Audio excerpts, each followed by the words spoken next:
So student today we are going to learn about the part of plants. So basically जो part of plants होते हैं इसमें दो sections होते हैं, एक होता है शूट सिस्टम, एक होता है रूट सिस्टम। तो आप जो नीचे वाला भाग देख रहे हो इसे हम लोग कहेंगे रूट सिस्टम, और जो ऊपर वाला भाग है इसे हम लोग कहेंगे शूट सिस्टम। जो शूट सिस्टम होता है इसमें कई चीज़ें आती हैं जैसे कि लीफ, फ्लावर्स, फ्रूट्स और स्टिम्स। ये सारा चीज़ें मिल करके हमारा शूट सिस्टम बनता है। इसके जो नीचे वाला भाग है इसे हम लोग कहते हैं रूट सिस्टम, जिसमें मैंने आप लोगों को बताया था कि इसमें दो टाइप्स होते हैं, क्या फैब्रियस रूट, एक टैप रूट। फिलहाल ये टैप रूट है।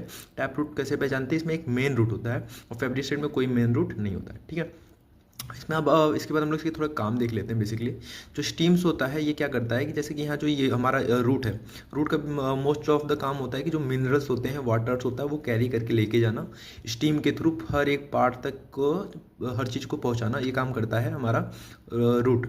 रूट एब्जॉर्व करता है और स्टीम के थ्रू सारी चीज़ें जाती हैं। तो स्टीम क्या करता है, इस पेड़ जो स्टीम का काम होता है उस पेड़ को होल्ड करके रखने का काम होता है।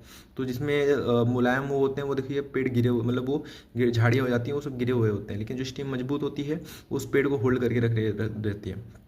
इसके बाद आता है हमारे जो लीफ को आप लोगों को पता होगा कि लीफ में ही हमारा खाना बनता है ना।